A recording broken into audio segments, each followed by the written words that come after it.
we have with us here today Radium Cheung, the co-producer and cinematographer of Starlet, one of the film featured in the New American Filmmakers program this year at the Hawaii International Film Festival. Welcome and thank you for being with us here today. Thank you for inviting us. First of all, before going into the film, I would like to ask a couple questions about you as an artist and as an immigrant in the United States. So, when did you come to the States and why, and did you come with your family? Yeah, I came with my family in 1989, and why I was too young to know. I just follow the family, and it was right before the big earthquake. If we remember, talk about cultural shock. I mean, I came here from Hong Kong, everything's great, and all of a sudden, oh my God, there's earthquake here. We moved to a country where there's earthquake, and I was on my bike and I almost fell, and I got mad at myself. I thought, oh, I'm pretty bad at riding a bike, and then I realized. When was the earthquake? 1989. I don't remember what month. I mean, we came in July. I think the earthquake happened a few weeks after that. So, yeah, welcome to this country. Big earthquake. And was that experience influence your work? Not that particular experience, no. But being an immigrant in this country, does that affect the way you approach your work at all? Actually, it does. I mean, it's to be honest, it kind of all came from that. The whole reason I started making or getting involved in filmmaking. I was 12 at the time. I didn't speak a lot of English, and I just miss home so much. I miss home so much. I didn't have a lot of friends here. I couldn't make friends because of the language barrier. So what happens is after school every day, this is I think middle school and high school, after school every day I would watch a lot of videos. Back then there was no DVD, it was VHS, remember that?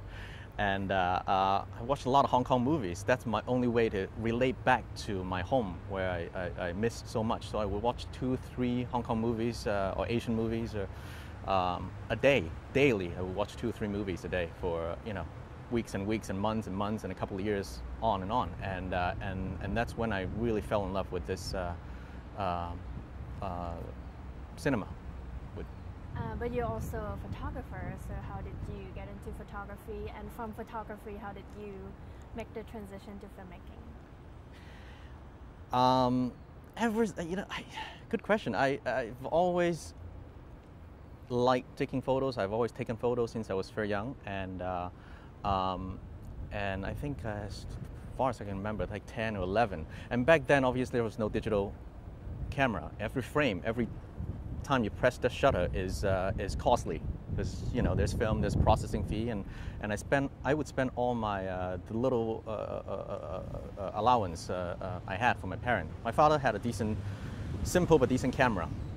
So I did that for a while. I think my parents were just didn't take that too seriously. They thought it was going to fade, and I think after a few months, I think a whole year of that, shooting a lot of bad pictures, and my father finally realized, okay, he's, I guess, serious about this. So one day, and I always remember this, one day my father sat me down when I was about 12, and I remember that scene very well in my our living room in Hong Kong back then. He sat me down and taught me everything he knew about photography. Was he a photographer himself? Not a professional photographer, but he has a very good sense with framing, and he draw and paint also a little bit. So he has a very good sense of composition and all the basics of photography. F-stops and the depth of field and shutter speed and all that. He basically sat me down and taught me all that within one session. I think it only took like an hour, and then it just imprinted in me that I think he planted that seed, and that seed has, over the next 20 years, has bit by bit germinate and shaped who I am. So, yeah, careful what you say to kids. So that's a good advice. And then I also know that you study Tibetan studies, and also you're a follower of Zen Buddhism. Does that also have influences in your photography or your filmmaking? Yes. My study, I wouldn't call it study, my passion for Zen Buddhism and Tibetan Buddhism. I think it has a lot of influence in my life, obviously, in a lot of aspects in my life, and the artistic outlet for me, which is photography and cinematography. Obviously, that's a big part of life and a big part of everything, and so it absolutely has a strong influence, and I think it shows in Starlet, as well as my photography work. And you've been friend with Sean Baker, the director of Starlet, for a while, and you've collaborated in the past. Could you tell us a little bit about when this collaboration started, and also when you guys started to work together on Starlet? Sure. I met Sean when we were doing an IFC puppet series. I think it was called Greg the Bunny, and I was just filling in for someone.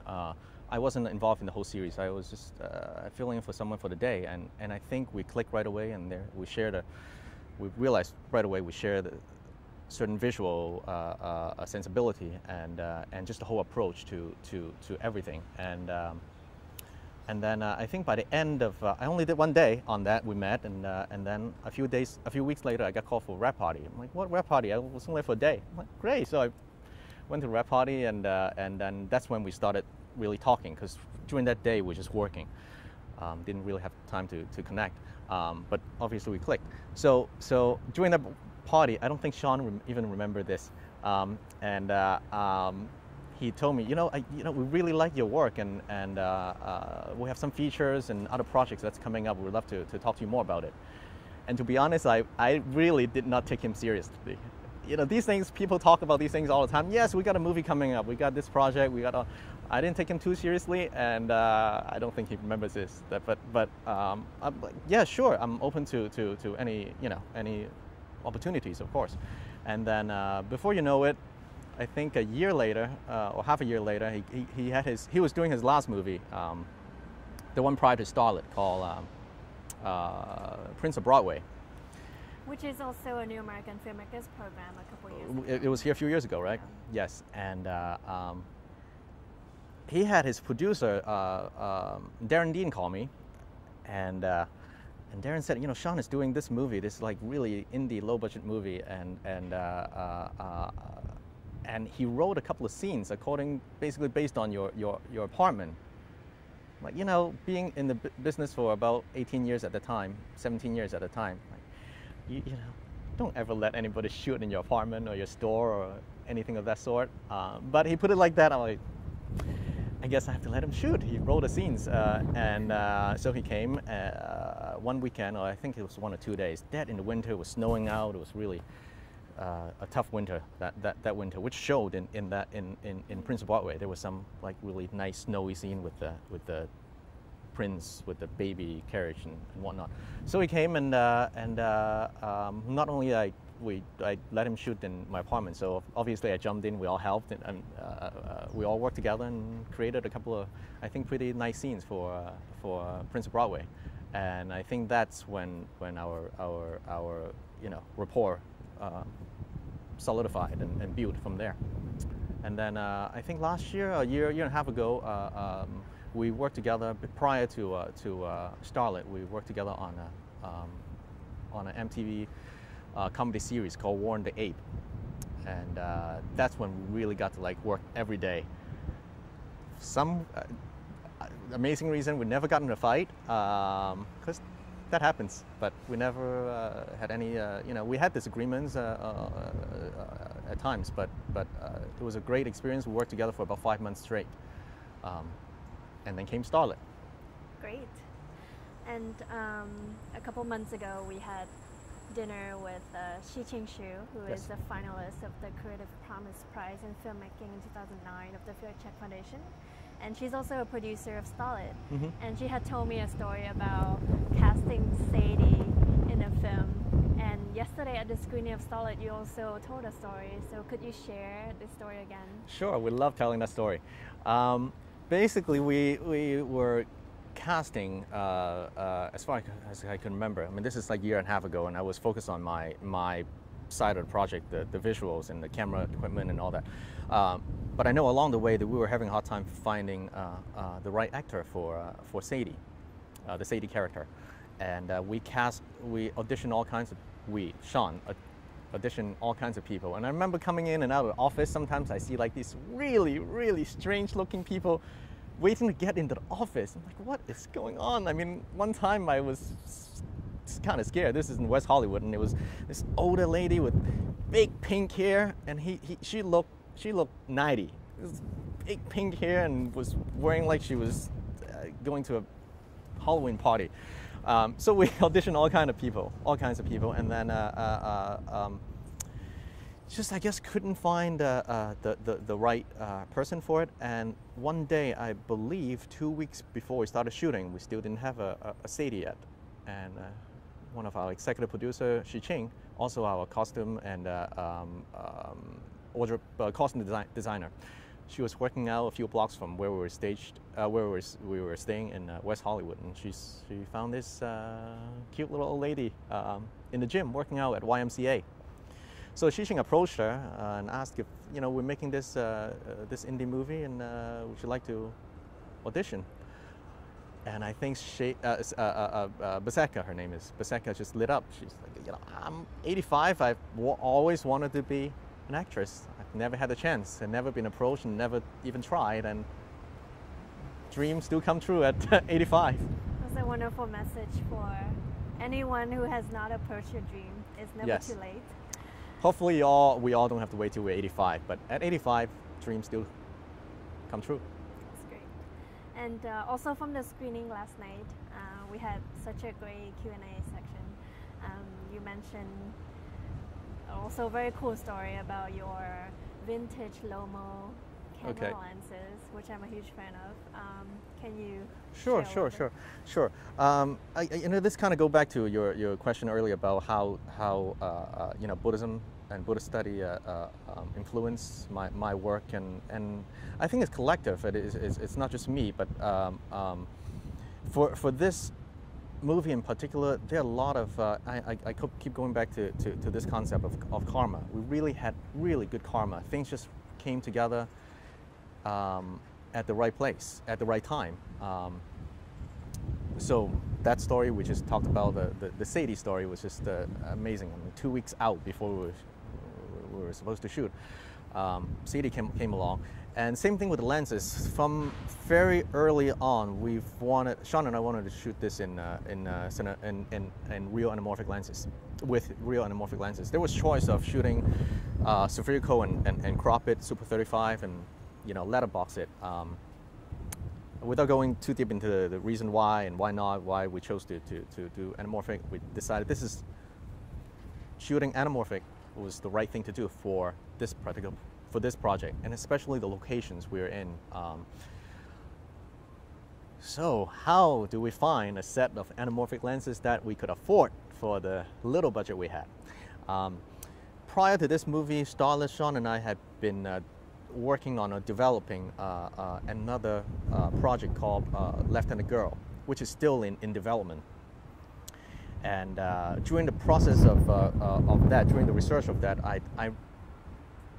for that we wanted to shoot anamorphic also. So for a while we were looking for lenses everywhere, and all of a sudden it dawned on me. I remember, oh, how about that guy that I saw somewhere on an ad? The guy was selling a set or renting a set, and I emailed him. This is a year before Starlet, while we were doing Left-Handed Girl. I emailed him and never heard back from him, and then, you know, like 3 weeks before we started Starlet, we're still looking for lenses, and I just remember that. Let me try this guy again. He never called me back, and you know, all right, let me call him again. And this time he actually answered. And of all the places he's been, he's taken his sets of lenses.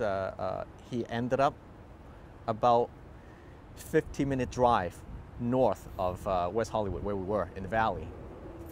And we got in a car right away, Blake, Ching, and Sean and myself, and I think my assistant Adam at the time. We literally got on the phone like, Ken, you have the set of lenses there, we're coming now. We hung up and we left Able Cinetech while we were checking the camera. We literally just left and went up to meet the guy, and there it is, beautiful sets of vintage Lomo Russian anamorphic lenses. It wasn't a big set, it was only four pieces. It was 35, 50, 75, and 100.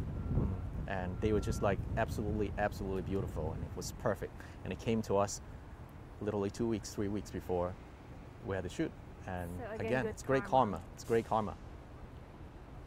So Starlet had a really good year this year. It was premiered South by Southwest, and then it just won the International Federation of Film Critic Award in Iceland. Congratulations. And could you share with us where is the film going next? Where can our friends find this film? Sure. First, thank you. We were very, very, very honored and floored and thrilled.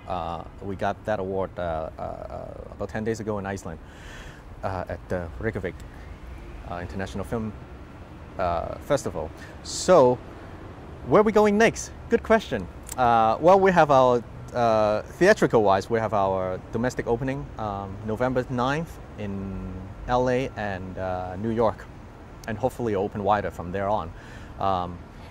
As far as festivals, we've been to quite a few places so far since we premiered. And our world premiere was in South by Southwest a few months ago, and then our international premiere was in Switzerland, Locarno, 2 months ago. And then since then it's been to Oldenburg, Germany, London BFI, which is happening this week, and then last week we were in Reykjavik, and then we're going to Warsaw next, and then Vienna, and I think Torino, and then a few more I don't quite remember. We're in Chicago. We're in fortunately we've been invited to a lot of places, and we're just beyond thrilled that it's had the chance to reach out to more and more audience. Great, thank you so much. Everyone, Thank you. check out Starlet in LA and New York in November. Yes, you can find us on Facebook, starletfilm.com also, or I don't remember what our Twitter is, but you can find it. Yes, starletfilm.com. You'll find everything there. Thank you. Great, thanks.